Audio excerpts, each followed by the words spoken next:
Alright everybody, I'm back. Let's see if we can't get this thing fully assembled today. I think we can. After I get this done, I'm probably going to do another video on the 880. I think I'm leaning more toward using a Meteor piston rather than the Proline one. Not because I'm opposed to a pop-up, but also mainly just because I trust Meteor that much more. I have used pop-ups in other saws before. That's kind of why I was even toying with the idea. Like, I've got a couple of 036s behind me that I use quite often, and one's the standard and the other one's got a pop-up in it. And the one with the pop-up, actually, it does pretty good. There we go. That's not me like changing the tune or anything. That's basically just a standard tune on it. No other modifications, and it's doing really well. Okay.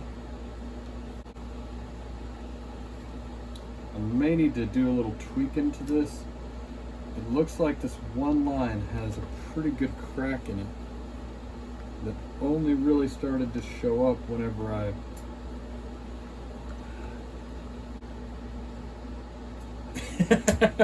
okay, give me a second. I'm gonna bring you over and show you something. There wasn't a crack in the line. What it was is there's actually like writing on the line.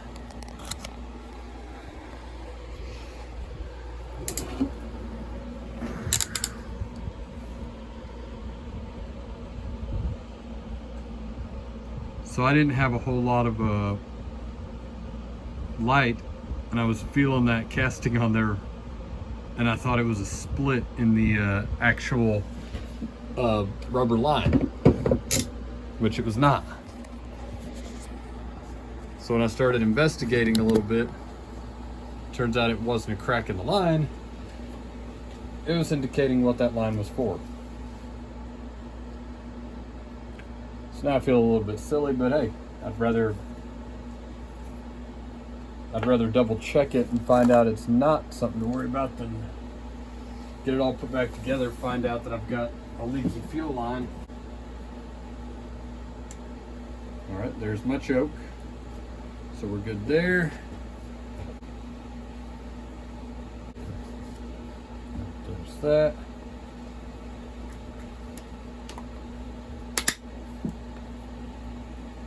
This.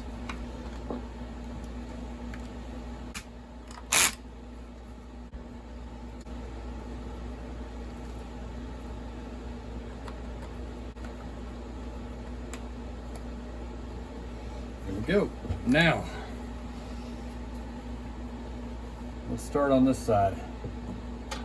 Hopefully, I get this thing done because tomorrow I have a tree job that I need to do, and I would very much like to climb with this thing if I need to do any climbing. Most likely tomorrow's all going to be like basket work again, kind of like the past couple trees. I'm starting to get a little bit sad because I kind of like to climb a little bit. But the one coming up after this one also is another basket, a boom lift tree, because the old boy decided to wait quite a while, and let's just say the tree is too far gone for me to climb now. I'm not going to risk my life doing that. Once they get dead enough, there's only so much you can do. And realistically, looking at the tree, there is no reason, or the situation even, there's no reason I can't actually just, use the boom lift, because I have complete access. That's the other part of it, is if you have access and it's a demolition, which is what this is going to be, just use a boom lift. Don't risk property or limb, life or limb. But I'm hoping coming up that maybe I'll get another couple climbing jobs.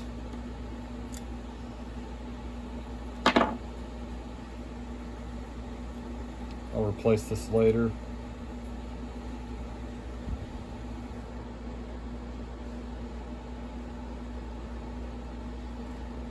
The sprocket needs to be replaced, but let's see if it runs first and it's not so far gone that it's going to hurt my chain or anything.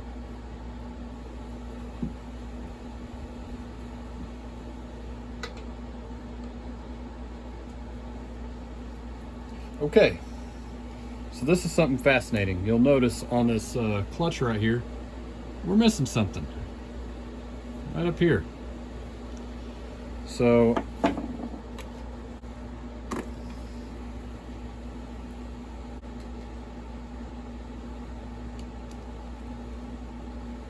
all right, so there we go, problem solved.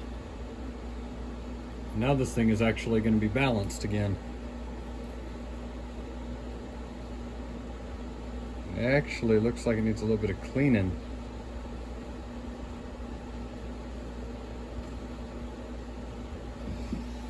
All right, give me just a second. I'm going to pull that back out for a minute.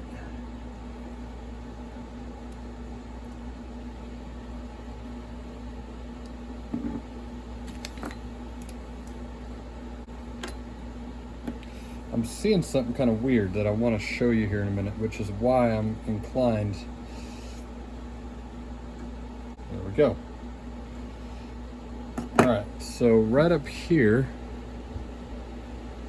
right up there, try to get it to focus. We'll get a little extra light if I need to. Yeah, you can kind of see there was a bunch, yep. There's a bunch of packed sawdust. Let's take the carrier out real quick if I can. I may not be able to. There we go. Yeah, it just fell out. There was a bunch of sawdust packed into the shoe of the clutch. Now this is not like rebuilding the clutch. I'm just replacing a spring, but you kind of want to get that scraped out just a little bit, because what will happen is with all that excess sawdust built up in there, whenever you're trying to cut and work,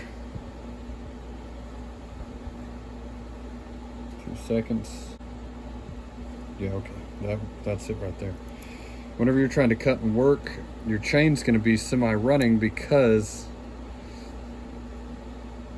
the clutch is expanded out a little bit, which is causing the issue, or caused by the issue that there's sawdust packed under.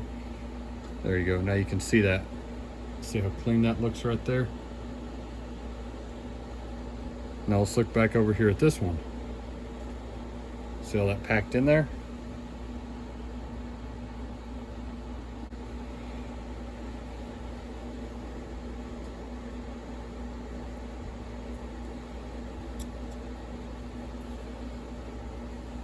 See all that? That's what I'm knocking out.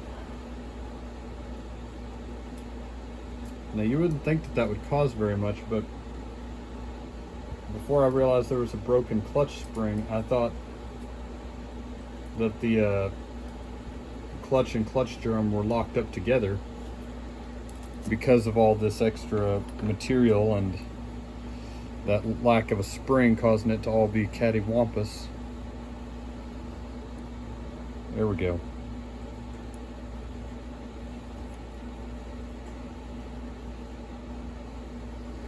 There you go. Now look at all those seams right there.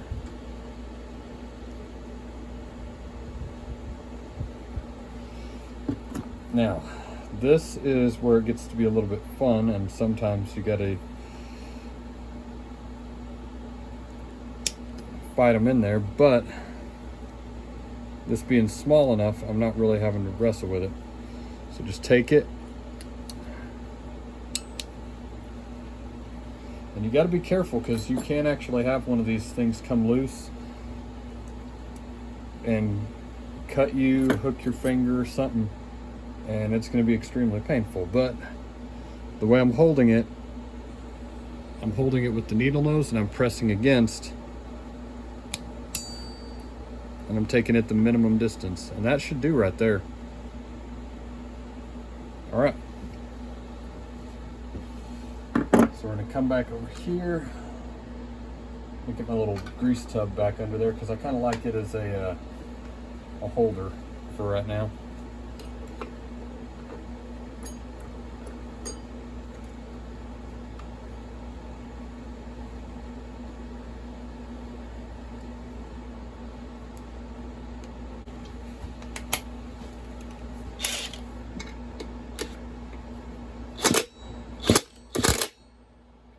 Now that was pretty light right there because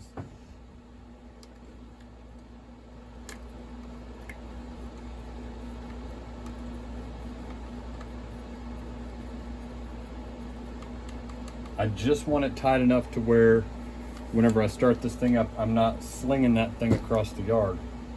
I don't feel, I've not had a bad weekend or anything, but I don't feel like running across the yard to grab a clutch or something like that just because it's slung off of my saw. Let's actually try to get these hooked back in so that they don't fall out.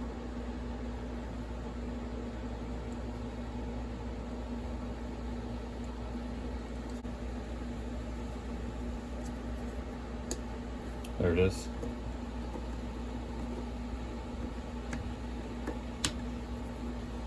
All right. That's why that one's not hooked, is it's a really short one, so the fuel one's been replaced.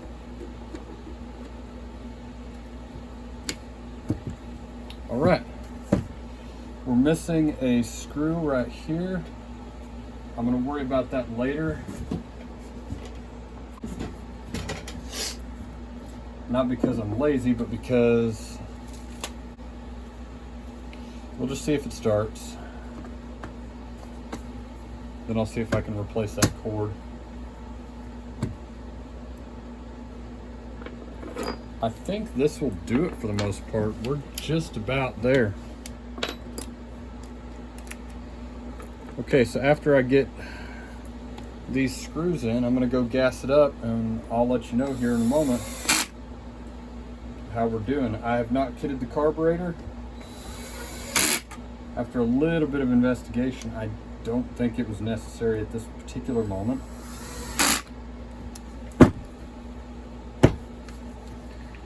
Yeah, that feels like my 192. I'll have to show you here in a minute my other 192. It's the rear handle model, so you've got a throttle and trigger back here and the front up here. It was actually a really good saw for most of my young adult tree cutting. It wasn't that I didn't like, I had a 260 at the time in my 441. I liked having something small like this whenever I lay a tree down, because I could go up and just start cutting all the little limbs off, drag them out of the way, and then use the 260 or the 441 as needed. I didn't have to wade through the tree with a heavier saw. Yeah, I'll check back here in a minute and I'll show you how it's done.